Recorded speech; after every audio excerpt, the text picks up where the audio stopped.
Hey guys, Yankee here, and today I want to be doing my manga haul for July, August, and September of 2021. Uh, I'm not, I feel kind of okay, but I'm feeling a bit under the weather today. I've been like a little short of breath, so if I sound like I'm breathing a little bit weird or I start breathing heavy or something, I apologize for that. I don't know what's wrong with me. But all right, let's get into it here. Um, let's go back for a second. 2021. In my basically my plans going over what I want to do with the channel for the year, I talked about how I wanted to sort of try and catch up on manga I was getting before buying new stuff. Really, um, so the three manga in particular I wanted to get caught up on were Sekirei, Barakamon, and To Love Road Darkness. I'm caught up on Sekirei. Barakamon, I had some trouble getting later volumes, and some of it's just out of print and hard to get. So I decided to drop that for the time being, and I'll try and pick some of those up later, or just hope they get reprinted. And To Love Ru, I managed to get a few volumes so far this year. I have up to volume 11, and then at my local store where I get all my manga basically, I have volume 12 and 13 on order, and I have for months. And basically, there is a manga shortage, which means there's just a bunch of manga that people can't get their hands on. And so, I've got 2 volumes on order. They're not in yet. So I'm just waiting around on them. So I decided that in the meantime here, I would start picking up a series that I've been wanting to get while I wait for those to start coming in. And that series is Plus Sized Elf. Oh boy. Oh boy. Come on. There we go. That's pretty good. No glare on that. Ooh, that looks pretty good. Alright. Plus Sized Elf. I have not read these. Back when this manga first started, I read the first few chapters fan translated. Like, I was following it for a few months.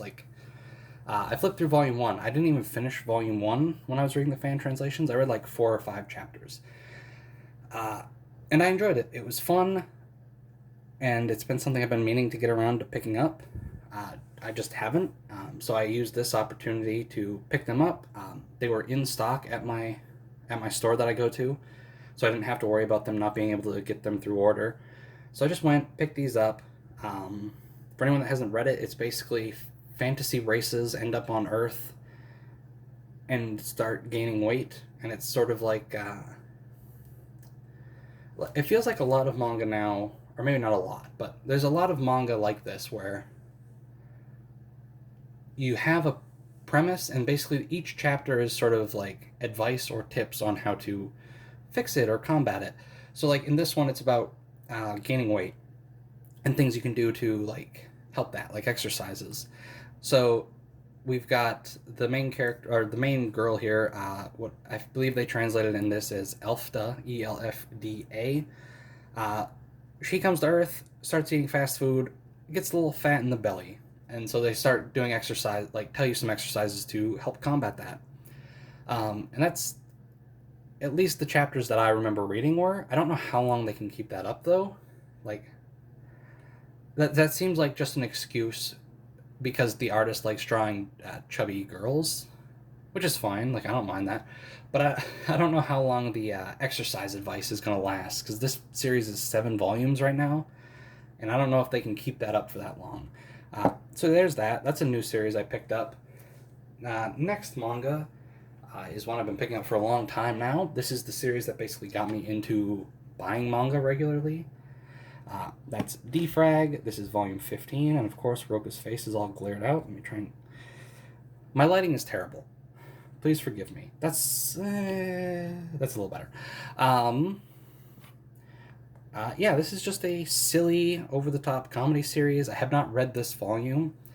Volume 14 got to a place where it felt like we were finally wrapping up some plot threads that had been going on for a while. And so, like, I felt like a good, like, stopping point, right? So I can maybe let a few volumes build up before reading it. They don't come out that often, though. They only come out, like, once a year. So like a day might come where I'm just in the mood to read some more d-frag, and I'll just pick this up and read it. But for the time being, I just plan on letting them build up a bit and just reading through a few volumes. Still a fun series, and I do enjoy like when they come out. I make sure to get them right away because I do enjoy them. But I'm just not really reading it actively right now. And that's it for manga. This is a pitiful manga haul, and like I feel like a lot of my manga haul videos have sort of become like this, where I just don't get a whole lot of manga every few months. I would have gotten more if those stupid Two Lords of Darkness volumes had come in. Alright, anyway, next up is light novels. This is a light novel series I started picking up last video, and that is The Dirty Way to Destroy the Goddess's Heroes, and that is Horrible Glare. I have not read this. I don't plan on reading this until I finish it. It's only 6 volumes, which is why I started picking it up. Another thing that I said in that video I made at the beginning of the year is I want to focus on getting shorter manga series instead of just a bunch of ongoing stuff. Like, I want to have a few ongoing things that come out maybe once or twice a year that I can pick up regularly. But then I want to focus on getting shorter series, and that's what this is. This is a 6-volume novel series. All 6 are out. I'm just getting caught up. So yeah, haven't read it. It's an isekai series. I don't know. It sounds fun, so I'm looking forward to getting the last 2 volumes and sitting down and just reading through the whole thing. And that's it for basically anime-related stuff, really. Like, I have a couple more things that are going to come towards the end, but it's like, that's it for manga and light novels and stuff. Next up, I've got some comics that I picked up. And these 3 right here, I'll have like an interesting like through line. So I'm going to go through them in this order. And the first one is Longshot Saves the Marvel Universe.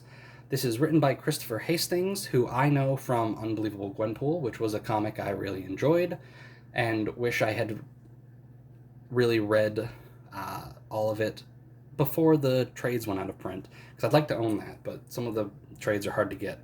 So this is written by Chris Hastings. It's about the character Longshot. I had never heard of him until this. Like, I'm not a huge comics guy. I just sort of dip my toe in now and then. And this is just a very silly and all over the place comic, and I don't know if it makes a lot of sense, but I had a lot of fun reading it. So yeah, I don't know. It was fun. It was cheap on eBay, and like these 3 graphic novels here that I want to talk about were all cheap on eBay. Like, I got all 3 of these for like $15 or something like that total. Next up, and here's sort of the connection. Captain America: The Fighting Avenger. This is just a trade collecting a few random things. The reason I bought it is because of the one-shot in here with art by Gurihiru, who also worked on Unbelievable Gwenpool, which is the connection, and written by Brian Clevenger, who is someone I'm familiar with from a podcast I used to listen to probably a decade ago, called Nerdy Show. And I really like that podcast, and Clevenger was a regular on it.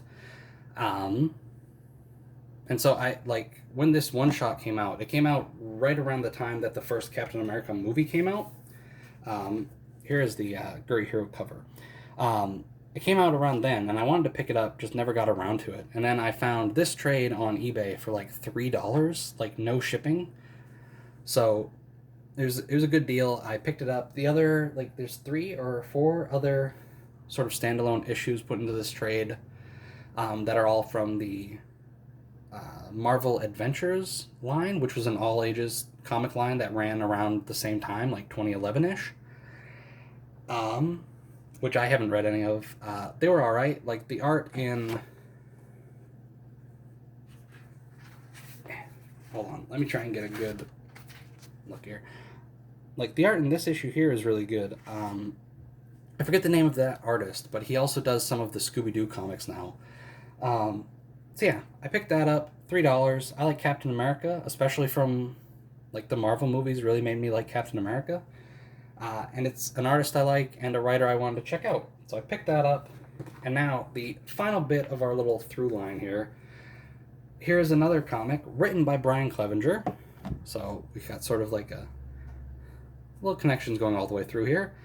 Avengers in the Infinity Gauntlet. This is a retelling of the Infinity Gauntlet, written by Brian Clevenger. This was for the Marvel Adventures imprint, and so again, this was a comic that I'd wanted to get, never got around to it, found it pretty cheap on eBay. I have not read it yet, but I don't know. I wanted to get some stuff by Clevenger for a while, so I finally got around to doing that. And one more comic I got. This is actually a DC one. Excuse me. Like, I'm personally more of a DC fan than a Marvel fan, but I've been just interested in more Marvel comics lately. But this is a DC one that I wanted to pick up, and that is Superman Smashes the Klan.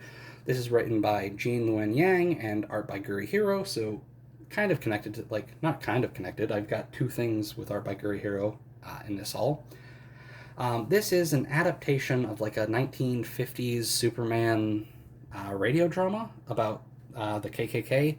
I have not listened to that radio drama. I have not read this comic yet, but I don't know. I like Yang. He did New Superman, and I really enjoyed what I read of that.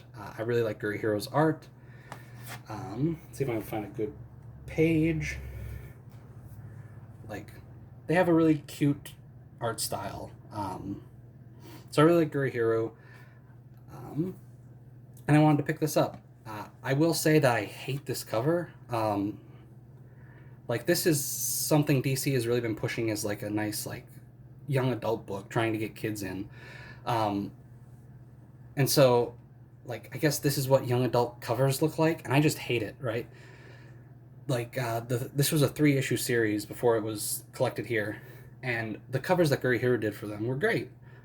This just kind of sucks. Like, why is Superman so small? Why are the two other characters so small? I don't know. I just don't like it. And two things I want to point out. One, the size, and I'll bring that up with the Captain America one too, because they're about the same size. I've noticed that Marvel and DC have been doing a smaller,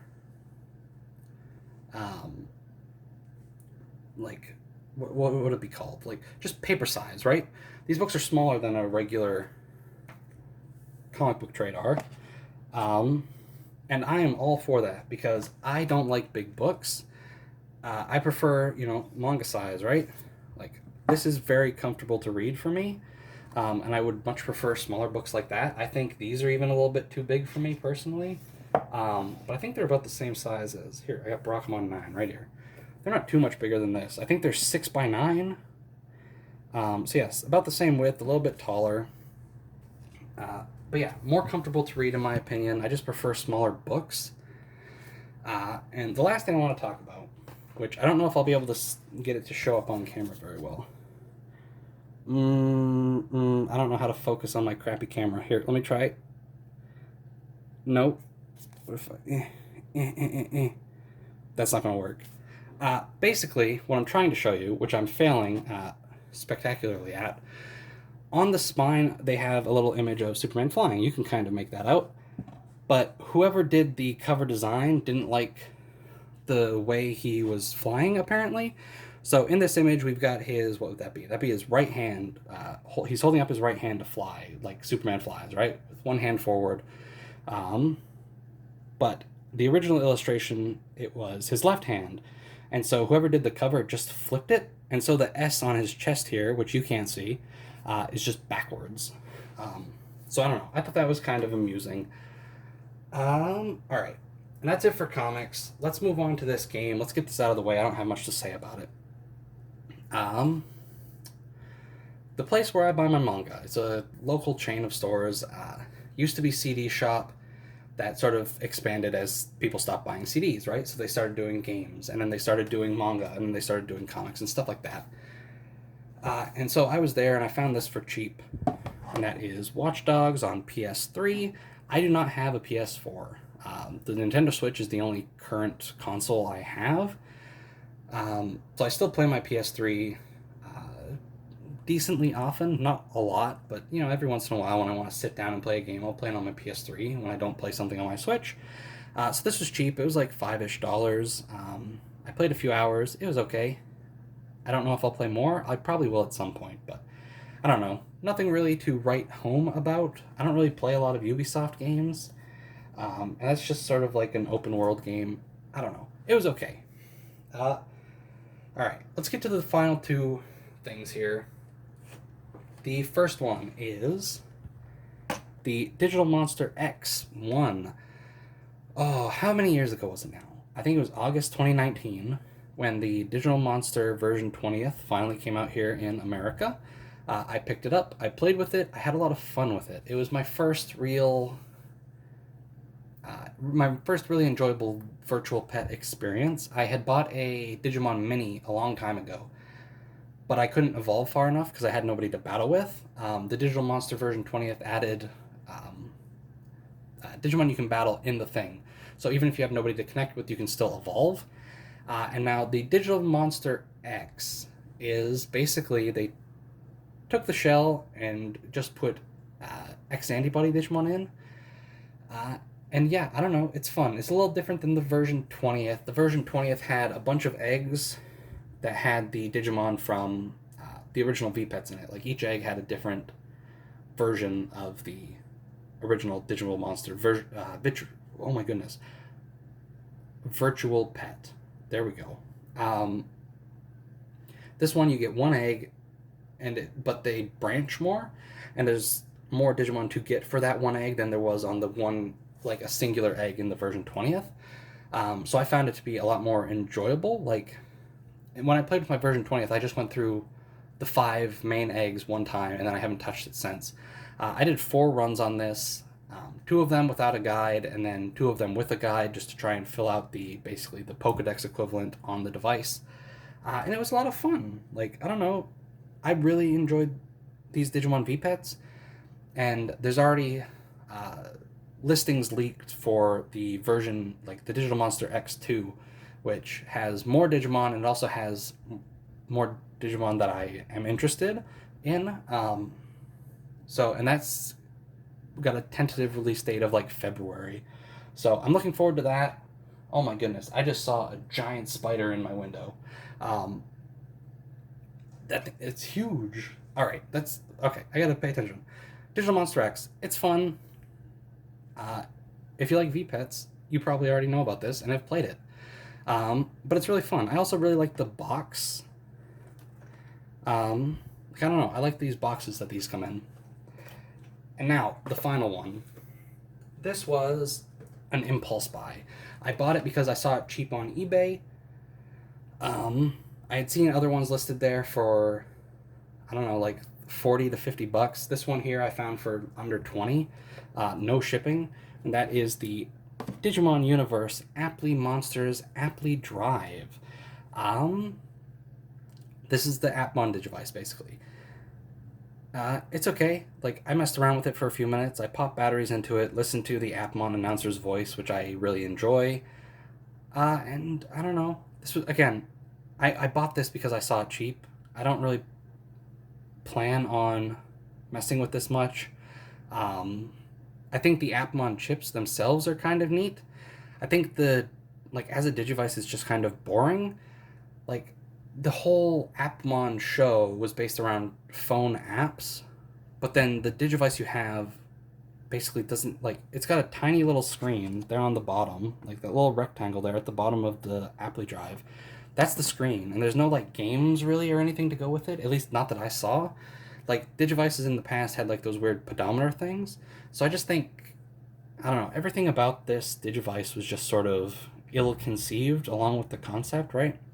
Like, you got apps. It's supposed to be based on like the phone. So why isn't there a bigger screen and like an actual game on this, right? Like, I don't know. It's just an odd thing. The Appmon chips are cool. If I might buy some more of those if I find a cheap lot on eBay or something. But yeah, Aptly Drive. I really like the art of Gachamon on the top, but I don't know. This was just something I bought on a whim. It was cheap.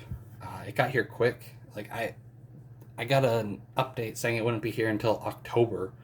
Like October 21st was when it was supposed to come in, and it ended up getting here September 20th. So it got here sooner than I thought it would.